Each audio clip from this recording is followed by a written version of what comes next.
in Chicago. It would have been fun. Like I said earlier, we stayed at just some, half a star spa and resort thing. Had a little classic CXR style.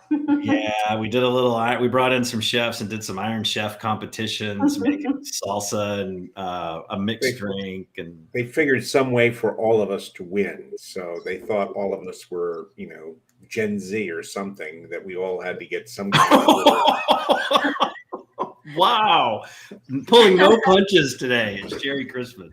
I like it. So yeah, I bet everyone was excited. It was the first one in a couple of years. So yeah, welcome back for sure. I think everybody was giddy, literally, from, just being able to say, oh, I see you.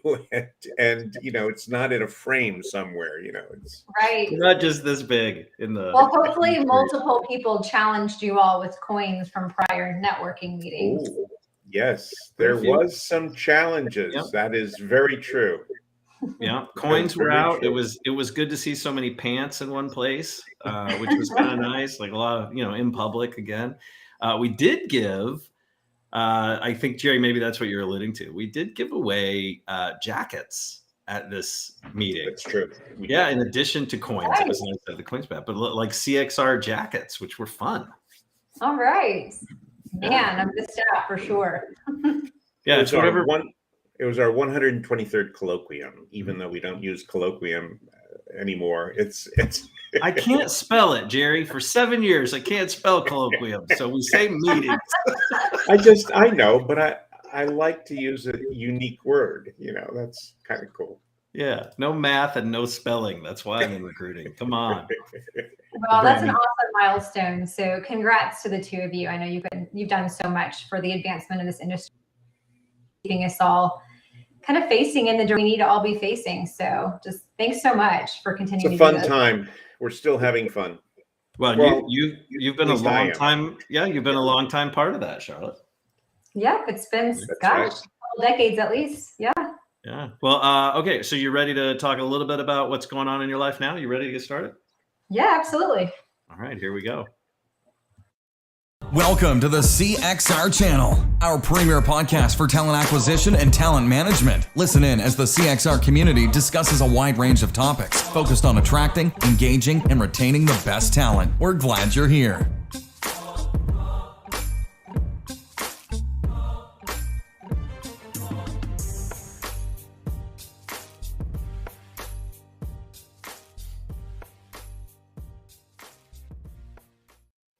All right, everybody. Welcome back to another edition of Recruiting Community Podcast. I am your host, Chris White, president of Career Crossroads. If you're just dialing in or watching us or streaming us for the first time ever, you're welcome. We actually bring guests from all over the recruiting industry together to talk about what's top of mind for them. We try to do it in these 20-minute conversations. They are lighthearted, but we do tackle a couple of challenging topics here and there. But we do have a lot of fun with practitioners and these leaders, and of course these folks that are out doing the work and wanting to talk about what's going on in the space. So we're thankful that you joined with us. You can listen to us anywhere you listen to your favorite podcast, as well as social channels: LinkedIn, Facebook, Twitter, and YouTube. I think we stream there live as well. If you're just curious and you're looking for what's next and what we've done, we have the entire archive at cxr.works/podcast. Before we jump in, I want to remind everybody of a free resource that's for our members we have created, as well as our watchers and listeners and folks in the industry, and that is a recruiting jobs listing page. And that's at cxr.works/jobs. If you have been impacted or displaced, or someone in your network has been and you're a recruiter and you're looking to help or you're looking for work, I think as of this morning, we had about 200 plus jobs sitting on there, and they're for some pretty great companies. So we'd encourage you to check that out. And if it's not you, if you are fortunate enough to be pretty stable where you're at in your organization, we'd ask that you take that link and share that with your network to folks who might be looking. A lot of really good people out there that are looking for work right now. So with that, I want to go ahead and jump in. I'm going to pull out of the green room with my magical green room pulling abilities. There's Jerry. Jerry, say hello to everybody. Hello, everybody. I feel like Johnny Carson's Ed McMahon, but other than that, we're good. Oh, we should get you to kick it off, and you can be like, "Here, you can do that." Yes, we should try that one. Yeah. All right. Nobody remembers who Johnny Carson or Ed McMahon is, so it's okay. Oh, why does this feel like it's an uncorked and it's actually just a regular podcast? All right. Also, our guest today, longtime CXR member and alumni, Charlotte. Charlotte, how are you? Doing well, doing well. I'm excited to be here. Thanks for having me. Love to do it. It is so great to see your face. It's so nice to connect with you. We've been in email for so long. For those, maybe, Charlotte, who don't know who you are, who aren't familiar with you, why don't you give us sort of an escalator pitch of who is Charlotte Cantu and why should we be listening to her today? Sure, no, I appreciate that. So I have been in the talent acquisition and management space for, now over 20 plus years, worked for some very small organizations, very large organizations. And it wasn't until a lot later in my career that I actually did get to wear the talent management hat. So again, primarily in TA, love it. As many of you are, it's a passion of mine. And I would love to share a little bit more about the talent management side of my experience as we go forward today. I love that. So it's interesting you say that. So you got 20 years of recruiting industry experience under your belt, but you are just now, I think, right at about 30 days into Tokio Marine, right? You've just moved, 40-year-old company, insurance industry, and you're the head of TA over there. How are things in your new job?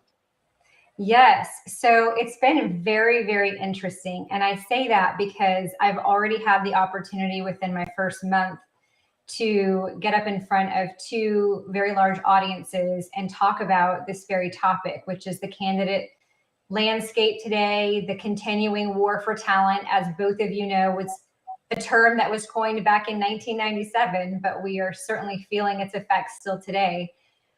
In fact, I even said to the first audience that, the war for talent is very healthy. The candidate is winning the war right now. So I am an example of what happens when people have options and sometimes when things are changing and shifting. So was at Waste Management for the last 10 years of my career. Awesome company, fantastic people to work with, was not looking. Very happy, and got a call from someone who had been in my network. Again, as many can relate to those listening, and sometimes the timing just works out. So had a chance to change industries, which was, again, not something on my radar to do in this year or beyond, but had a chance to change industries and to become a head of a function that I dearly love. So it's been fantastic. Well, so Charlotte, talk to us. For those who maybe aren't familiar or who still think the line is a little fuzzy, and for some it may still be a little fuzzy, we say talent acquisition and we say talent management. Mm-hmm. So can you kind of break down the difference in your mind and your world between the two? What divides those two? Where's the start and stop? Sure, absolutely. So I think we can talk about it in terms of experience, right? So there's experience that takes place from the moment that someone becomes a potential candidate. And usually I think about it as everyone's a potential candidate. So what's the experience that people have in the realm of maybe they're working and are being approached, or they're not working and they're looking for something. So the candidate experience all the way until someone becomes an employee falls into that acquisition space. Now, the talent management side of the house, there are blurry lines. And so we can talk more about how that really works in organizations that sometimes don't have those two functions delineated. So either in some cases, talent acquisition is picking up some of those responsibilities, or elements of learning and development or organizational effectiveness, or however else it might be referred to internally, picks up some of those blurred lines as well. But talent management to me is really what happens from the moment that someone is an employee and their experience that happens all the way through that life cycle. So so the football, so to speak, gets passed at what? At onboarding, if you're going to be really generic about it, right? Really, really high level. It can be. I mean, I've led talent acquisition teams that owned onboarding. Mm-hmm. And then sometimes the handoff is the person signs the offer or even verbally accepts it. And then the TA, talent advisor, recruiter, is handing it off to the next group of people. So it really just depends on how the model is set up. And many of you are familiar with center of expertise models, in which a COE might then be over all of that, right? So they had essentially built out the lens of saying, okay, if we don't understand what's happening upstream, the TA forward-looking lens, and downstream, the talent management lens looking back, and honestly, it can go either direction, then I think we're doing ourselves a little bit of a disservice. I think a COE model is a little bit progressive in the way that happens. But again, I've worked in organizations where it's functionally aligned, and the collaboration between those functions just needs to be really tight. So Charlotte, I'm going to play a little devil's advocate, and I'm also going to be a little vulnerable right now. And if we had sound effects on here, this is where we would play the world's smallest violin. We dabbled, Jerry and I, a number of years ago in expanding our membership, because we've been almost 30 years now, right? Mm-hmm. Talent acquisition. And we even brought in some resources to help with this into the talent management space. I remember. And I have to tell you, not an easy nut to crack. Like these folks were not as open and as collaborative as the talent acquisition professionals that we've been used to working with. And part of that, I'm sure, is like we have 3 decades of experience with these TA folks. They trust us, they know us. But mm-hmm. even bringing in TM people that we knew didn't seem to be as open, didn't seem to be as willing to openly sort of share and collaborate. Is that your experience? Were we ahead of the curve? Have things changed? Or is that your experience today? Is that sort of some of the barriers you're working to break down?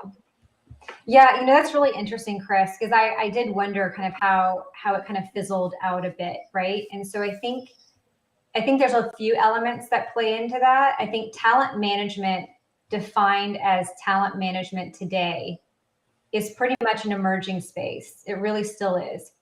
It's kind of like we thought about the concept of internal mobility. That's never not been around, but it's one of the top 3 things that companies are talking about right now. And so why is it that that's become the topic of interest? And who's managing it? Talent management now. So these mm-hmm. spaces are emerging. Think about it in terms of social media and social media leaders, employee engagement leaders, D&I leaders. I mean, that's always been around to some regard. But as these things become more and more important to candidates, again, let's look at it from a TA lens. We've got to know what's important to our candidates to attract them. Then those roles, because you've got to keep the story going and the experience going, we can't sell something that doesn't end up coming to fruition, right? That's where the retention happens, or the turnover happens. The retention doesn't happen in those regards. So these types of roles, talent management leaders, and then even specializations under talent management. When I had this hat at WM, I had the role of leading talent management. Well, it's a very broad term. That encompassed everything from talent programs, everything from our internship programs to campus relations to a program we had called Innovative Employment Pathways, all the different ways in which an employee would come in, or a candidate rather, to come into an organization as an employee, or maybe not even as an employee, part-time, contingent, mm-hmm. gig workers, all part of a talent marketplace framework.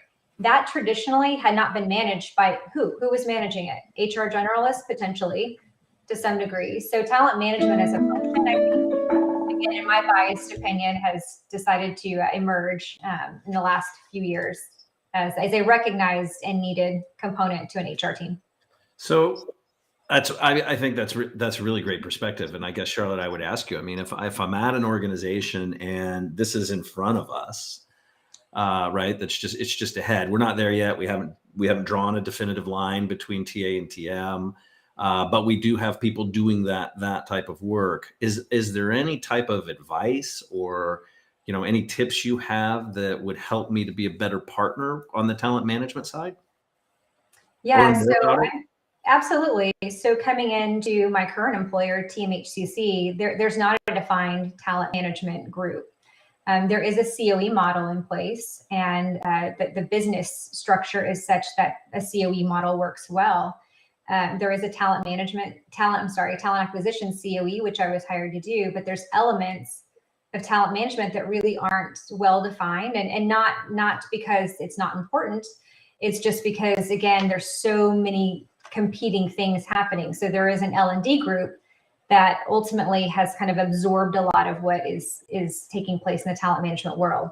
So I see opportunities to make sure that my talent advisors, my recruiters, are intimately familiar with all of the programs that we then have to sell.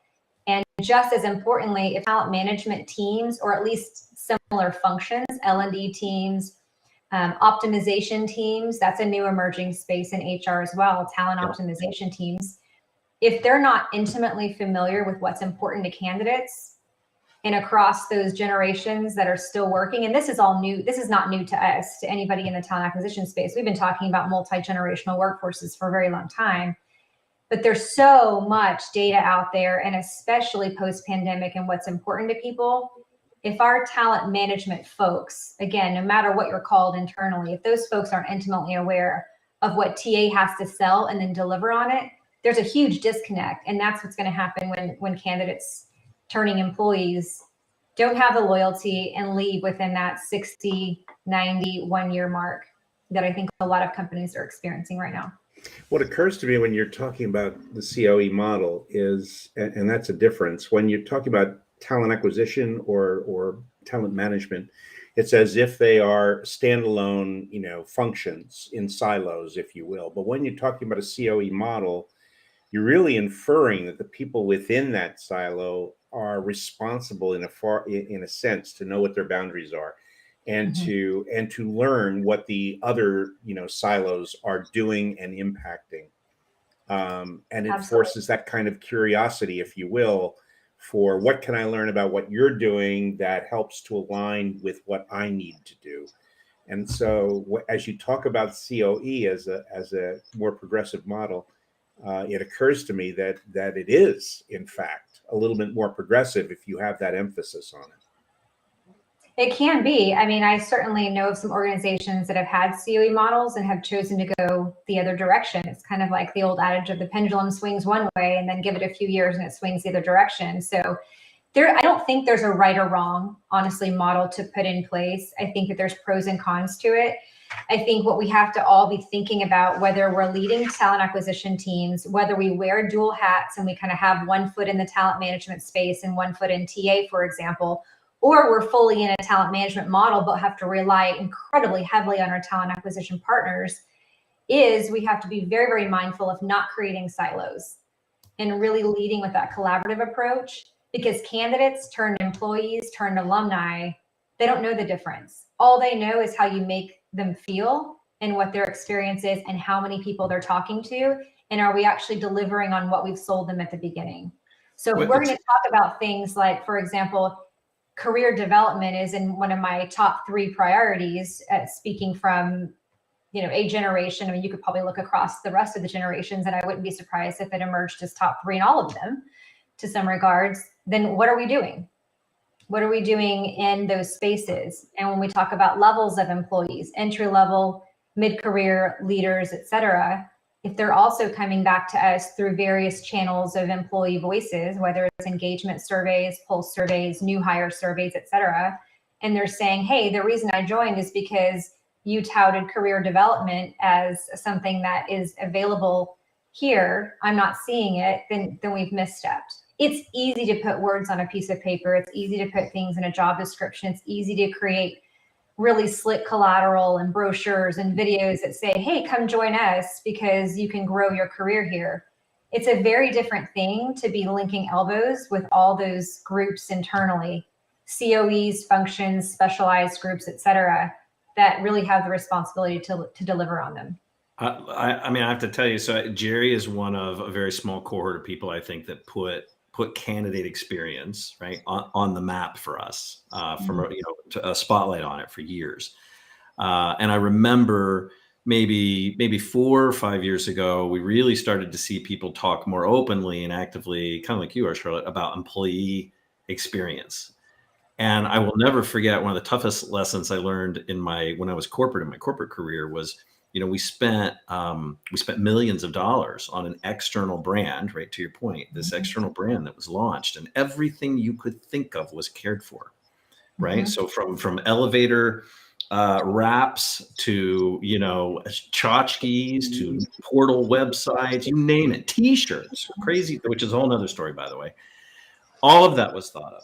And then the toughest lesson we learned was 5 months in after that launch, we, as we're busy patting ourselves on the back, we realized we didn't do anything for the internals. We did nothing for the employee base. And that, as wonderful as a promise that EVP was out front, we were falling short on communicating how we deliver it internally. It was there, the work was being done, but big miss, like really just huge miss. Yeah. Board. Well, think about it. I mean, the acronym EVP, that's been around for a long time now. What's the first letter stand for? Employee. Yep. So what's the employee's value proposition? Might as well just say CVP if we're really just going to be talking about candidates, right? And so really making that an experience that's drawn all the way through. It'd be great to see something like the Candidate Experience Awards, emerge through the later parts of an employee life cycle. I'm sure that there's things out there. Maybe that's a great segue for you guys. It is. I'll bet we get more traction than we did with talent management 5 years ago. So yeah, well, I do think though that this career issue is going to be increasingly important as we educate both candidates and employees to think about their job or their work in relation to what a job is, a job in relation to what their career is, and a career in relation to their life stage currently. They, if the pandemic has taught us anything, it is this blend that more and more people are trying to figure out. And if an employer can be, enhance their ability to do that and have conversations around that, I think it is another way to align that talent management and talent acquisition. Absolutely. I think we'll continue to see trends like programmatic retention efforts emerge both internally and as ways to gain candidates through emerging leadership internally, but then early career for external. I mentioned earlier, gig works, that has not gone away. I don't know that I've seen a whole lot of great examples of gig programs, and there's some bits and pieces there, and there's certainly some technology that claims to kind of facilitate that through. But our traditional applicant tracking models still lack those functionalities to really help facilitate the new world of what I'll call talent marketplaces. And even the term talent marketplaces right now, if you go online and Google a bunch of that, it's really technology platforms. I don't think of it like that. I think of it more of as a talent management philosophy, and really wrapping our arms around it in terms of, again, various channels all coming together, to your point, Jerry, and recognizing that not everyone has the same intention of how long they want their career to be, what kind of work they want to do, how work is done has changed, where work has done has changed. And so it requires a lot more thinking, I think, more long-term from employers than we ever really have in the past on how to structure that. Yeah, I'd agree with that for sure. Yeah, 100%. I love the way your brain works. So Sharon, let me ask you in the same spirit of sharing lessons learned. What do you think you would maybe tell your younger self of what was it, 6-7 years ago? I think you were still at WM, and I even think your title had both talent acquisition and talent management in it, right? That piece and that work you were doing. If you could go back in time 7 years ago, would there be a big watch out? Would there be a message of encouragement? What would you tell yourself? Yeah, I think that's a gret question. And I often think about that, honestly. I mean, using myself as an example, but then those that continue to just be in my network is I almost kind of have an apology before I say this, is that I would really have stepped out of talent acquisition a lot earlier to expand the perspective I was having within HR. I loved what I was doing so much. So I said, you know what, let me just keep growing NTA and I'll just become an expert in a better way to do this, or we'll have the greatest technology and improve our processes by this much, or save dollars in this way. And all those things I was able to happily say, I did, or with my teams, I did, but I did it in a very specific lens. It was not until I actually did, I'll say, be courageous enough, because any kind of change sometimes requires us to be brave, to step outside of my comfort zone and say, you know what, maybe I didn't inherently have this initial passion for a different area, but I never gave it a chance. And I wish I would have done that way earlier, because I will tell you, there's so much fun in talent management, and there's so much yet to be done and to lead. But it can't be done without having, again, I think that complete lens across both. So the hat that I wear today, I am super excited that I get to pull elements of both into. But anyone out there that may be listening and maybe you're earlier in your career and trying to think about what you might want to do is, one of my best pieces of advice is be open to collecting additional experience and bring it back. If your passion truly is in one area, you're going to know it, but just step outside for a bit and bring it back, because it really does make a difference. I love that. Take a risk, take a tour, right? Take a year or so. And there are a lot of employers that are willing to do that if you step up and ask. But take a tour outside of your comfort zone and maybe see if you broaden your knowledge, or if you solidify the fact that, well, you belong back over there where you were at. Sure. Yeah. I love that. So Charlotte, if you were going to write a book today about everything that you have learned, this passion for talent management, what do you think the title of that book would be? Yeah, it's, I think there's a lot of titles that may sound similar, but I think it's because it really hits people in a very similar way. It's the intersection between passion and purpose. I think that that's at the core of really being able to understand how to keep great talent and how to let great talent go when it's time for them to go, because that's not always recognized either, is that people can come in and can drop their best contributions in your lap at the employer that they're at then, but then need to go on for a number of other reasons. And that, to me, really comes back to inherently how that individual is. What's their purpose at that point in time in their life? And then what's their passion, maybe what they're doing, but also the passion outside of work. And where those two intersect is where I think people do their best work.